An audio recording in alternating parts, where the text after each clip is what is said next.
Okay, hi everyone. This is episode 16. I'm here with Vicky, the founder of GrowCast and also the founder of Better Than Normal. Hi Vicky, how are you today? It feels interesting to be on the other side of the table. And thank you, Irfan, for being the host of episode 16 of the GrowCast Show. Thank you for having me. My first question for you, what is the Better Than Normal movement? Well, the Better Than Normal movement is something me and my cousin brother Hitesh started a couple of years ago because Hitesh was born with cerebral palsy. He was born upside down in his mother's stomach. And because of that, due to a doctor's negligence, he lost oxygen for 90 seconds. And he was born with cerebral palsy. And as he started to grow, he started to have, lots of questions in his head. He always wanted to be normal, but he had a disability. He was differently able.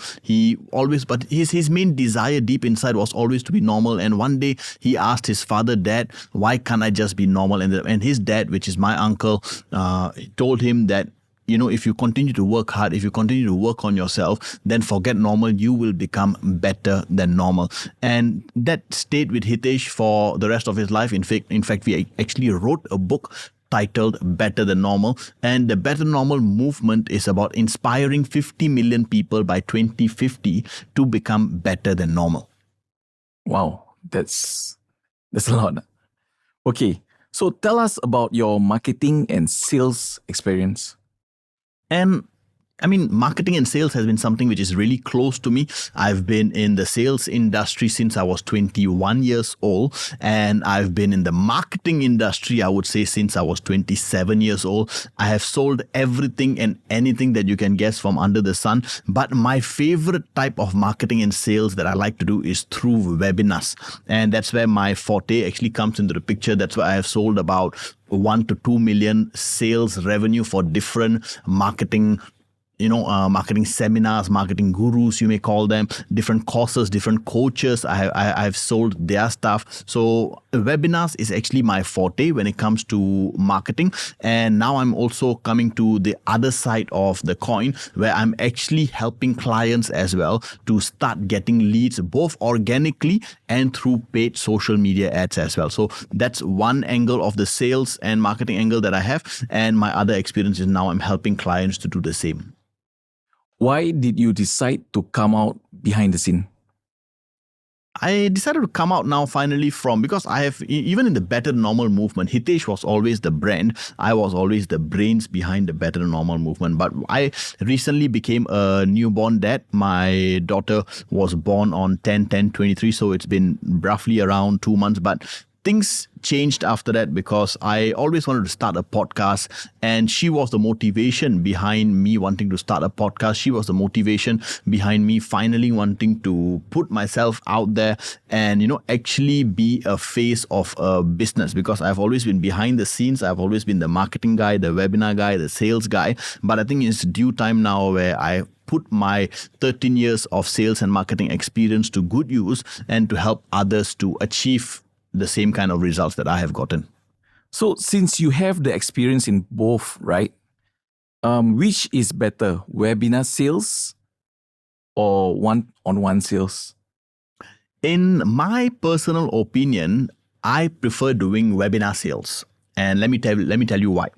One-on-one sales is very limiting in the sense that you are not able to scale it because it requires a lot of time, energy, effort. But the good thing about one-on-one sales is you can do lots of customization to it and you're able to have more impact. So you're able to go deeper. Why I personally prefer webinar sales, because I've sold things ranging from $57 to $9,997. So I've sold a huge range on webinars, and I've sold them successfully as well. But why I like webinar sales is during a webinar, if somebody attends your webinar, obviously they're attending it for a reason, because they have a problem and you have a solution that they are looking for. So if they stay on the webinar, right, they listen to you solving that problem.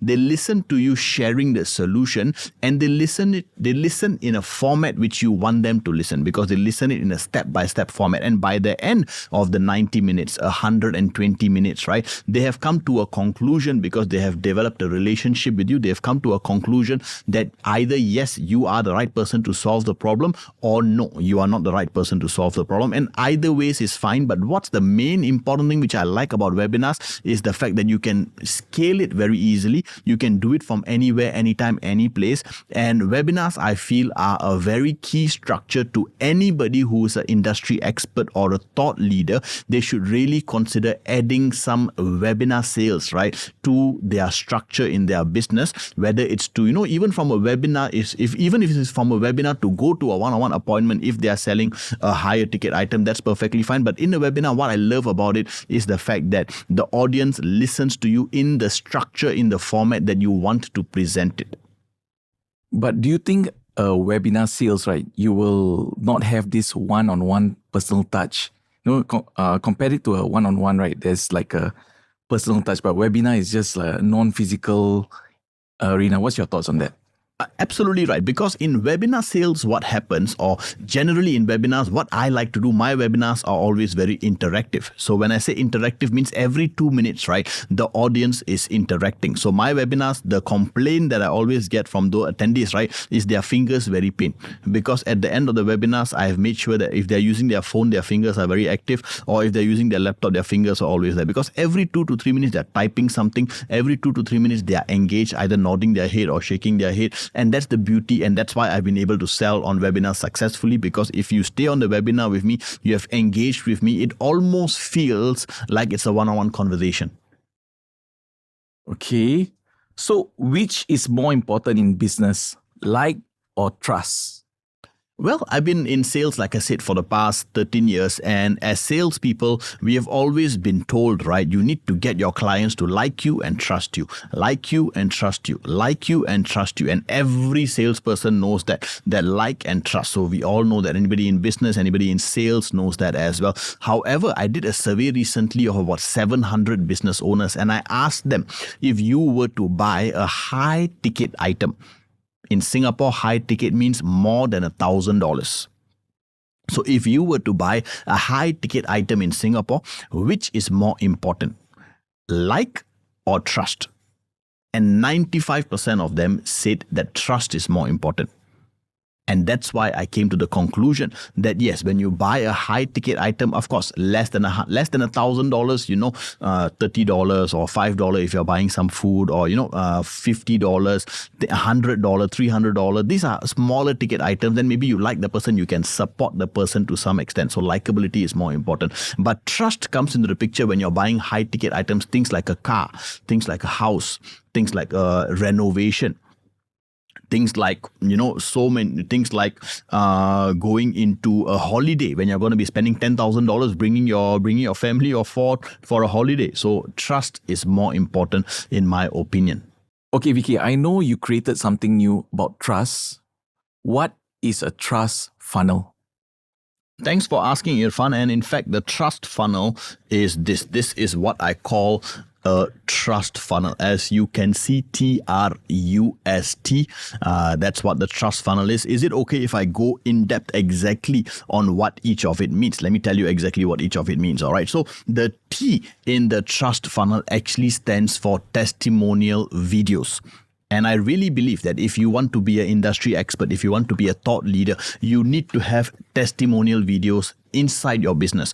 And when I say testimonial videos, I really mean videos, and I don't mean just Google reviews or Facebook reviews or even screenshots or WhatsApp conversations, because Google reviews, you can ask your 50 cousins that you have to go and write Google reviews about your business. Facebook also, the same 50 cousins, they can ask their 50 cousins to write a Facebook review. So in my humble opinion, Google reviews are great. It's better than not having any kind of reviews. Facebook reviews are also good. WhatsApp screenshots, I feel, are more genuine. In fact, if you're any kind of business owner, they send you a screenshot telling you about how your business or your service changed your life. That's great. But I feel the holy grail with regards to building trust in customers, with regards to positioning yourself as an industry expert and thought leaders, right, is testimonial videos. Because if somebody is willing to put their face out there and compliment you and talk about you, then that means that you have done the best kind of service that you can provide for them. And that is the T in testimonial videos, and that is the T in the trust funnel.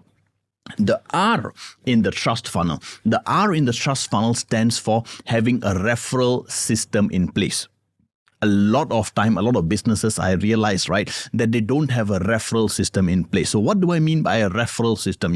To me, I heard this quote somewhere that the purpose of a satisfied customer is to create more satisfied customers. Wouldn't that be amazing? And I'm sure you've seen this thing called the Russian dolls, right? The Russian dolls where the dolls are, you got a big Russian dolls and then you open the doll, then there's another one, there's another one, there's another one. That's how I envision having a referral system in place. Because imagine if you can have somebody in your business, let's call that person a chief referral officer. Imagine in any business that you are doing, you can have a chief referral officer, and the job scope of the chief referral officer, right, is to do two things. The first thing is, for every satisfied customer, they are supposed to get you one testimonial video. And for every satisfied customer, they are supposed to get you 3 to 5 high qualified leads.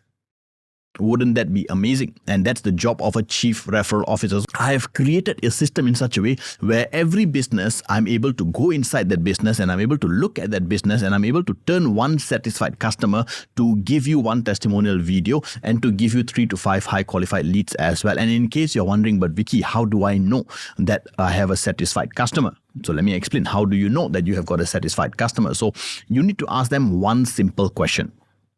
What is the one simple question? You need to ask them from a scale of 1 to 10, how likely are you to recommend us to your friends and family?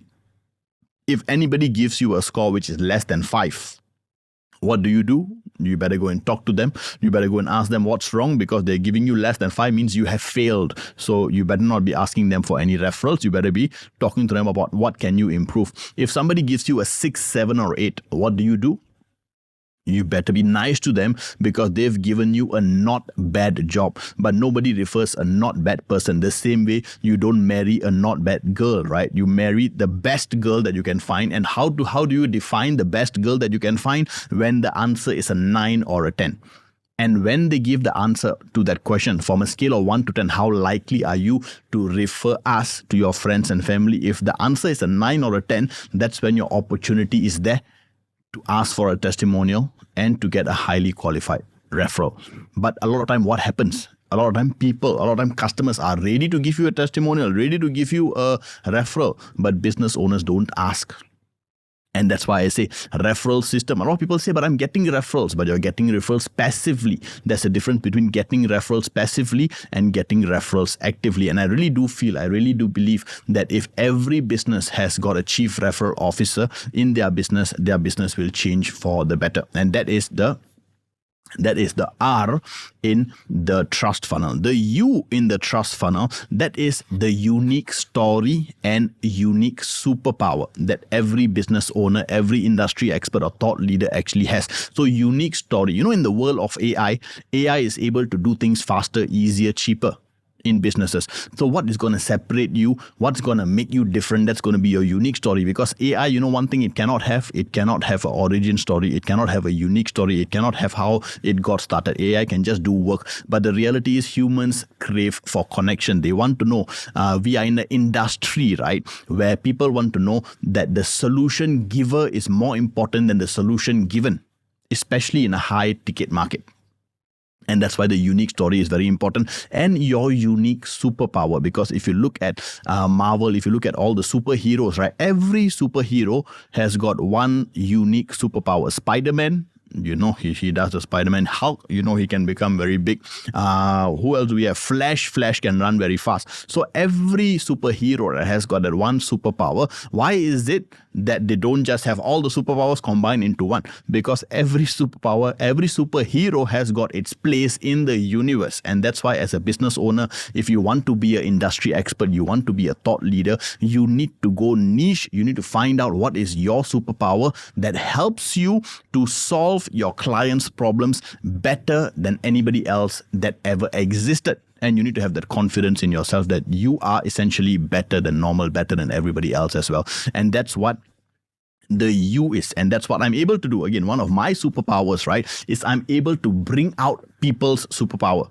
How amazing is that? So that's one thing which I believe is my superpower. So the S inside, where are we over here? The S inside the trust funnel stands for social media searchability, because whether you believe it or not, whenever you meet somebody new, or let's say you find a new lead through Facebook ads or YouTube ads or whatever kind of format, you get a new lead. Even if you get a referral, like what I just told you, and you fix an appointment for next Wednesday. Let's say today is a Thursday, you fix an appointment for next Wednesday. Now until next Wednesday, what do you think that potential lead is actually doing? Like it or not, they are Facebooking you, Instagramming you, TikToking you, Googling you. And the reality is, if the person does not turn up on Wednesday, if you ever had a chance, or if you ever had this happen to you where you fix an appointment on Wednesday but somebody canceled last minute or they ghosted you, the reality is they didn't like what they see. And that's why the S, social media searchability, is very important, because you don't know where your potential leads are going to be searching for you. So what you need to be doing is you need to be producing content. You need to be adding value on all the different social media platforms. And really, I mean all social media platforms. But the beautiful thing is, when you are on a video podcast, like how I do that for my clients, I'm able to repurpose that content for you, and I'm able to post it out on all social media platforms for you. So social media searchability is very important. And I believe also that for businesses, if you want to scale to the next level, right, you need to run social media ads. You need to be able to attract your target avatar to you. You need to have the attraction game, and social media ads are very powerful. So I've got a team that can help me to do Facebook ads, Instagram ads, TikTok ads, YouTube ads. I'm going to be going deeper into the LinkedIn ads rabbit hole as well, because I realize that's the new blue ocean as well. But I've got a team that can help me do all of that, and that's how I've been able to scale my own business, and at the same time scale many other different businesses that I have worked together with me. So the S stands for social media searchability, because that is very, very important, and social media ads as well. And the last one over here, the T, in my personal opinion, the most important part of the trust funnel is actually the T. And what is the T? The T stands for tangible business and marketing assets. What are tangible business and marketing assets? For example, if you have written a book like what my brother Hitesh has done, that is a tangible business and marketing assets. If you have a landing page with all your credentials, that's a business asset, because it's an asset. You can use it for the rest of your life. When you get testimonials from your clients, how long can you use that testimonial for? You can use the testimonial for the rest of your life. That's a business and marketing assets. When you get featured in the media, that's a tangible business and marketing assets. And you get the idea. One of a very important tangible business and marketing asset is actually having a database. It's actually having an email list. People talk about email list, right? But in Singapore's context, I'm not a big fan of email lists, honestly, because in Singapore, nobody opens email. And if they open it, it's only for work. But in Singapore, what is more important, the number one app, that if you can imagine, you can build a tribe on the number one app. Before people sleep, right, they look at this app. After they woke up, the first thing that they look at, right, is this app. And what app is that? That app is WhatsApp. What if you could build a tribe for your business? If you're an industry expert, a thought leader, you can build a tribe on WhatsApp. Wouldn't that be amazing? And that's also your tribe. Your database is also a business and marketing asset. So essentially, these are all different elements of having business and marketing assets that is over there. And that's why it's very, very important to build it and to grow it, because eventually you never know if whether health permits or not. If you do want to sell your business, right, if you don't have this tangible business and marketing assets in place, then it's going to be very, very hard for you. So that is the summary of what a trust funnel is. And if I go one step deeper into what exactly a trust funnel can do for you, and how many clients do you need to go through the trust funnel? I've realized I got inspiration from Ryan Holiday's 1000 True Fans, and I created this thing called the 1000 True Clients. So if you create a trust funnel, let me read out to you what it actually says. So when you are able to get your 1000 trusted clients, right, and what will happen? Your trusted clients, they will buy higher ticket. They will buy more often. They will buy different things. They will buy for longer, and they will refer more friends to you. So the journey to 1,000 trusted clients starts with building your trust funnel. And that is why I actually wrote this manifesto, which is the Trust Funnel Hand Guide. And I'm going to be sharing it out to the world. I'm going to be talking about it. I'm going to give you a copy as well, because I feel it's really, really important for everybody to know, especially if you're an industry expert, especially if you're a thought leader. This is the combination of 13 years of my sales and marketing experience put into one manifesto. And I mean, I like the idea behind it. I like the thought behind it. But you know what I love even more? I love the execution of all the trust funnel, which I'm actually putting into place for various different businesses. And that's why I love the trust funnel. And that's why I actually created the trust funnel. How is the trust funnel different from any other types of funnels? I mean, I'm sure funnels is a overused word in the marketing world, right? But essentially what happens is there are three types of funnels that actually exist. Number one is called a marketing funnel. What is a marketing funnel? A marketing funnel gets you MQL. In case you're wondering what's MQL, MQL stands for Marketing Qualified Leads. So when you're running ads, right, on social media, when you're running ads on different platforms, what happens is you are essentially getting marketing qualified leads. And what are marketing qualified leads asking? They're asking, who are you? You know what I mean? So that's a marketing funnel. Marketing funnel is what is very traditional. It goes way back. That's the origin of funnels actually came into the picture. But the next step after marketing funnel is what we call a sales funnel. What is a sales funnel? Now that you've got leads, right? You want to turn your leads into appointments. You want to turn your leads into sales, right? So in a sales funnel what do you get in a sales funnel? You get SQL. You get sales qualified leads. And these people, they are better than marketing qualified leads because they have shown interest in your product or your service. They are willing to meet you for a one-to-one appointment. They are willing to hop onto your webinar and learn more about what you do. But what they are asking is, why you? Why should I choose you? Because they've got a plethora of options. So that's when your job comes in. You need to talk to them. You need to tell them. You need to have a trust funnel in place, because one level higher than the sales funnel is what I call the trust funnel. And that's why the trust funnel, I would say, is the highest form of funnel that exists as of right now, or at least, I mean, after so many years of studying funnels, that's the highest form of funnel that I can see. Because in a trust funnel, what do you get? You get a trust qualified lead. They have done the homework already. They have searched you on social media already. They know you are a reputable person. They know that your product and service is legit. They know that they have already done their comparisons already. Now the only question that they're asking you is, how much? How do I pay? When do I pay? So isn't that the best kind of lead to have, where you got a trust qualified lead? Yes, it takes time to build trust. Yes, it takes time to turn a lead into a marketing qualified lead into a trust qualified lead. But that's where a lot of people make the mistake. They feel that just because they run an ad on social media and they get a name and a number, they deserve the sale. That's not true. What you need to do is you need to put in the time, energy, effort. You need to put in the time, energy, effort to, build the relationship. You need to build the trust. And it takes time, I understand, but it can be done slowly but surely. And if you do that, right, you just need 1,000 trusted clients. That's all you need. You need 1,000 trusted clients. And when you have your 1,000 trusted clients, like I told you, they will buy higher ticket. They will buy more. They will buy different things, and they will refer their friends to you as well. So what happened when a client trusts you 100%?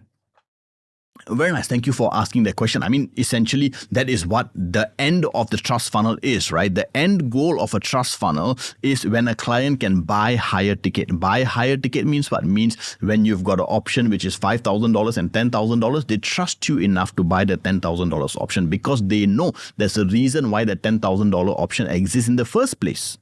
Of course, assuming budget is not an issue, they buy higher ticket because the trust is already established already. Let me tell you a very quick story as well. Imagine you want to buy a Lamborghini.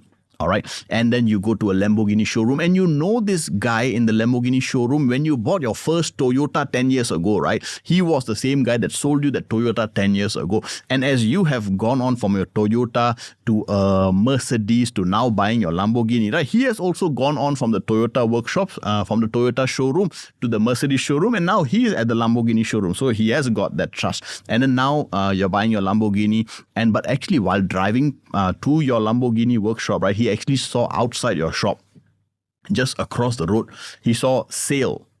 The Lamborghini that he is about to buy is $1 million. The Lamborghini across the road, right, is $800,000.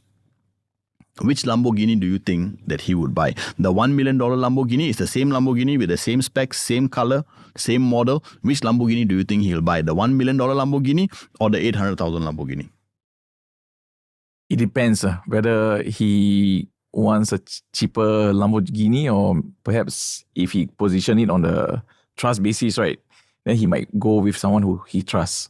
So if you can afford a $1 million Lamborghini, do you think cheap and expensive are an option for you? The fact that you're buying a Lamborghini, by the way, Lamborghinis are not $1 million anymore already, in the current rate. The fact that you can afford a Lamborghini, right, that means that price is a secondary matter to you. In fact, when he comes to you, what he will say? Hey, do you know that somebody's selling a Lamborghini $800,000? I'm sure there's something wrong with his Lamborghini. He has convinced himself that the reason why somebody is selling a item that is less or cheaper is because I'm sure there's something wrong with that. And why does that happen? Because he has established that trust with you. So that's why the end goal of a trust funnel, when a client trusts you 100%, right, they buy higher ticket and they buy more often. What do I mean by buy more often? Means instead of just buying one time from you and then you don't hear from them again, or they don't hear from you again, when you build your trust funnel, right, they're part of your tribe, they're part of your community, they know the different offers that you have, they buy more often. Means they don't just buy one thing from you. Let's say if you're selling insurance, they don't just buy an accident plan or hospital plan, they buy a term insurance, they buy a retirement plan, they buy a savings plan, not just for themselves, for their mother, father, brother, uncle, auntie, sister. You get the idea. So they buy more often. Number 3, they buy different things. What do I mean by buy different things? Means, sometimes in business, right, you also can link up with complementary goods. So instead of just selling your business, one of the best ways I realized to create a new source of income in businesses, which I help do as well, is to create affiliate offers. So let's say if you're a real estate agent, if you can affiliate for a interior design firm, and so that's something an additional source of income for you as well. So buy different things means you can refer them to different things. You can refer them to different things and they will buy different things because they already established that trust. It's trust by association. The 4th thing is they buy for longer. Means they don't just become your client for a short period of time. They stay with you for longer, 2 years, 5 years, 10 years, because they know the trust is already built already. And number 5, they refer more friends to you. And that is very, very important, because I believe if a business is 100% dependent on social media ads or cold calling, then it's going to be a very hard business, because all these social media companies that exist, right, their job is to make sure that the ad cost has been going up. Traditionally, for the past 5 years, I've been in the game for a while, the costs have been going up, and that's why getting referrals is very important. I'm not saying that referrals, your business should be 100% referrals based, but why not both? Why not marry both together? Why not have a good mix of both? And how much do referrals cost you? They don't cost you anything. They just cost you a little bit of goodwill. That's all that referrals cost you. So when you have a client that trusts you 100%, they are able to buy higher ticket, buy more often, buy different things, buy for longer, and refer more friends as well. What are the 7 types of leads? And there are 7 types of leads that actually exist. And here I have something else to share with you as well, which is the 7 types of leads. What are the 7 types of leads? Let's go through them one by one. As you can see, this is a thermometer. As trust increases, right, the leads go up the thermometer. And how do they actually go up? The 7 types of leads are, they go from ice cold to lukewarm to warm, to semi-hot, to hot, and to boiling hot. So this essentially is the 7 types of leads. We can go deeper into each and every one of them. But what happens essentially is, as trust increases, right, a lead is able to go from ice cold, where they're totally ignoring you and ghosting you, and as trust increases, right, they become a boiling hot lead, where they want their problem to be solved, and they don't want their problem to be solved by anybody else. They want their problem to be solved by you. So that is the 7 types of leads. So Vicky, why do people no longer trust financial advisor anymore?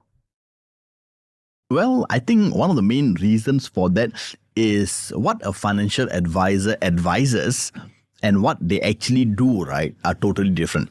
And what do I mean by that? If you go and look at a financial advisor's, their own insurance portfolio or their own investment portfolio, right? I mean, that will speak for itself. So how do you actually know that you have found a trusted financial advisor? Is you should ask them, right, before buying from them, right? You should ask them to share their own portfolio. Because what I've realized is they buy one thing, but they sell something else. You know what I mean? They buy a term plan for themselves, but then they sell an investment linked policy. They buy ETFs, which are low cost index funds, but then they are selling endowment plans. And that is the reason I feel that people don't trust financial advisors anymore, because what they buy and what they sell is totally different. What is the one mistake new financial advisor make? I think this is a mistake that every financial advisor makes, which is they don't follow their own advice. Means if they tell you to have 6 months to 12 months of emergency cash saved up, right, they don't follow their own advice. And whatever advice that they are dishing out to other people, right, they don't follow their own advice. So it's very, very important to practice what you preach. And when I say practice what you preach is what I essentially mean is you need to be very transparent. I believe in 100% transparency. So if you want to know that you found a good financial advisor, the first thing you should always do is ask them for their own insurance portfolio, investment portfolio, and then you should take a look at that and also ask them, right, why did they buy that particular plan for that particular on that particular date? Because that's very important. Sometimes they just buy plans just so, to hit some targets and stuff like that. So you need to know there needs to be a real reason why they actually bought those plans. And yeah, I mean, people, I may get some flack for saying that, but the number one mistake most financial advisors make is that they don't follow their own advice. So there are 34,000 real estate agents and 26,000 insurance agents in Singapore. How do I separate myself from the crowd?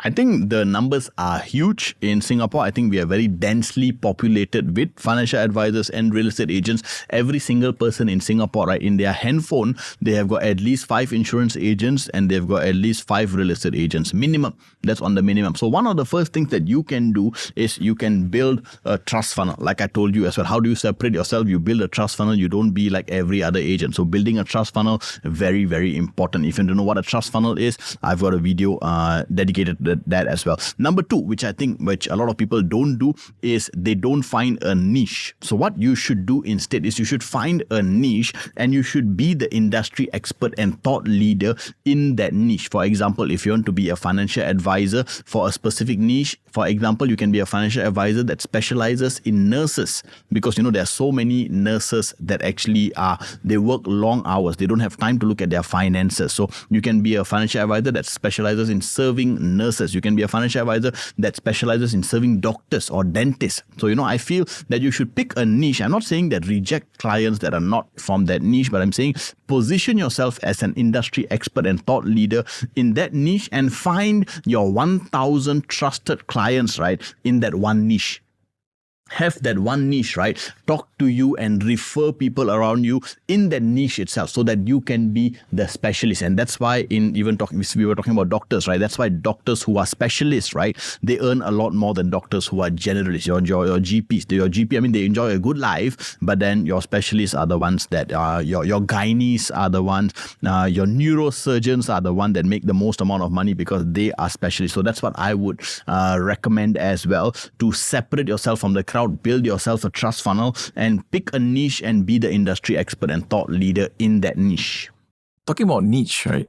If you just focus on the niche, will that be like enough to sustain in an income or something? If you just focus on a niche. Yeah, what's your opinion on that? The beautiful thing about finding a niche, right, is other people want to find out what is the strategy that you're using that is so unique, special, that you are specializing in that one niche. Let's say you're specializing in doctors. So, lawyers will come and find you. Hey, actually, I want to know what kind of financial planning doctors are doing. You know what I mean? So the beautiful thing about picking a niche, right? Like I said, I'm not saying that you reject other clients that come to your way, but if you position yourself as an expert in that one field, then everybody else will be attracted to you as well, because they want to know what is this special thing that you're doing for that one special niche that you have decided consciously to reject every other niche that you. Again, I think another niche which people can go into, or financial advisors can go into, is teachers. Teachers, again, spend long hours. They don't have time to go into their own portfolio, financial portfolio. That's when a financial advisor can come in. So you be a specialist for teachers, and teachers are very good at referring, their teachers as well. Nurses will refer their nurses as well. That's the beautiful thing about picking a niche. So a lot of people have this mistake that if I pick a niche, right, then I will be branded as I'm only good in that one niche. And the beautiful thing is, like I said, if you want to build a trust funnel, right, you don't need 10,000 clients. You don't need to serve 100,000 people. In the whole of whatever niche you're picking, right, the only criteria you need to have, you just need to find 1,000 people in that niche. You just need 1,000 trusted clients. And with that 1,000 trusted clients, right, you will make lots and lots of money. So what is the one mistake real estate agent make on their social media? Real estate agents on social media, I would say they always talk about themselves. You know what I mean? If you go and look at any realtors post, right, you go and look at 10 of their posts. Out of 10 posts, right, I'm not saying everybody, of course, I'm saying 80% of realtors, this is what they do. 80% of realtors, 80% of their content is talking about themselves. And only 20% of our content is, sharing some valuable knowledge. Because the beautiful thing about real estate in Singapore is always changing. There's always new launches. There's always new policies that are being thrown out there. So one thing which I feel that they should do instead, right, is they should reverse this. They should follow Gary Vee's jab, right hook method, which is 80% of the time you should be adding value, 80% of the time you should be sharing content, and then 20% of the time, of course, you must let people know that you're doing well. So you talk about yourself, talk about your success as well. And this is one more other common thing which I hear real estate agents talk about is, what if I share my content and then my friends go and buy from somebody else? The beautiful thing is there's nothing wrong with that, because you just need 1,000 people. Even if they go and buy from somebody else, right, they may refer other friends to you. They may share your video to their circle of friends, and if this one friend buys from somebody else, this other referral that they give you, right, they may buy from you. And that's why if you are also in a situation where you are creating content and you don't actually have a funnel in place to put it in a way where the content that you create is coming towards you, that means you don't have a trust funnel in place. That's why having a trust funnel in place is very, very important, so that when you create that content, they are coming towards you rather than going to other people. Can you elaborate on the three major issues you have identified that financial advisors, realtors, and small business owner faces in Singapore? Three major issues, I would say. Number one is they don't think long term. They're always thinking short term, in the sense of they want leads. Everybody you talk to in this industry, they're always talking about leads, but then they are not thinking long term. And the funny part, if I may say so, right, is the second thing, which is everybody say that I want high quality leads. I'm looking for high quality leads. But then you must ask yourself that question. If you want the high quality lead, right, for the high quality lead, right, they also want a high quality advisor.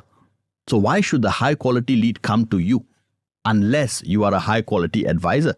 So you must think about that, right? So what they should be doing is they should be working on themselves. They should be working on their personal brand. They should be working on their unique superpower, their unique story. They must be working on the attraction method, where instead of chasing, right, they're attracting their ideal clients to be coming to them. And the third thing is, like I said, they don't invest on their personal brand. They're only thinking short term. If you invest in a personal brand, right, the unfortunate thing about personal branding, right, is there's no return on investment. There's no ROI that is tangible on personal brand. In fact, because I built this thing called the trust funnel, right? People always ask me, what is the return on investment on the trust funnel? My answer to them is always, what is the return on trust of one satisfied client that you can get? The return on trust of one satisfied client that you can get, right, is actually priceless.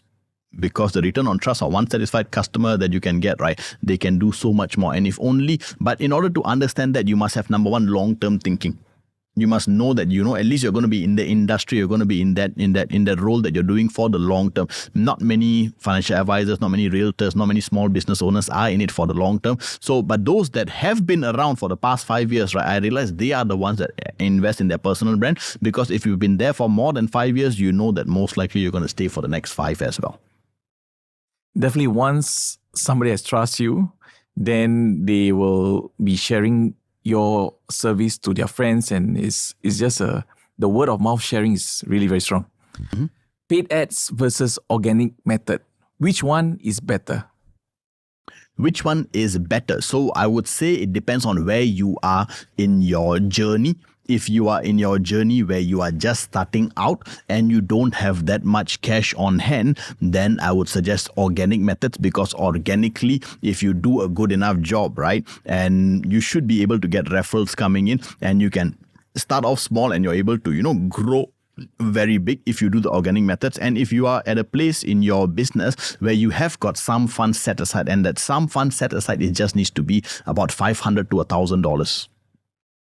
If you want to scale, you just need $500 to $1,000. Of course, assuming you find the right people to help you do these paid ads, because now every Tom, Dick or Harry, right, they can run paid ads for you. Anybody from Pakistan, Bangladesh, they can run paid ads for you. The barrier to entry to running paid ads, right, is very, very low. And that's why the quality of the ads, right, need to be a lot higher. So that's why you need to be very careful on who you engage to run those kind of paid ads for you. But if you are at a stage where you can scale, then I say to scale, paid ads is better. But if you are starting off, then organic methods is better. But even if you are starting off and you say, but then I do have a $500 to $1,000 budget, then can I run paid ads? Yes, if you go direct, because there's a direct call to action method that you can have. And there are many kind of paid ads that you can be running, but there's a direct call to action method that I have realized that works amazingly well for my clients who are starting off. Why do clients pay $30K to $50K to build their trust funnel? And I mean, $30K to $50K, it depends on, again, where you are in your journey, right? But the reason why clients are willing to pay $30K to $50K to build their trust funnel is because, imagine the trust funnel, like I told you, right? The 5 elements of the trust funnel, you build it up one time and it's an asset that stays with you for the rest of your life, depending on how long you stay in business. But let's say if you pay $50,000 and for the rest of the lifeline of your business, right? Because it is a system, it is something that is, easily replaceable. It is something that's easily scalable. But once you set it up one time, right, you don't need to put in much work into that. And that's why clients are willing to invest that $50,000. It's not upfront. They don't pay that amount upfront. They pay it over phases of completion of the trust funnel. But the reason when they do that, they're able to see if your $50,000 can bring you $5 million in the lifeline of your business, right? That's 100x returns. That's 100x ROI. And I feel I think that's a very good deal. And that's why people are willing to invest that money up front, that $50,000. In phases, of course, we start with each different element of the trust funnel, because it's a big trust funnel to implement. And it's also the trust funnel. The beautiful thing about it, it's very customizable. Every individual client that I meet, they don't need all elements of it. They may just need some elements of it. So not every client pays me $50,000. Some pay lesser, $30,000, $40,000. It depends on where they are in their journey, but I customize the whole trust funnel for them, starting off small, and then we scale it on a performance-based basis. We scale it up to a lot bigger and a lot better things.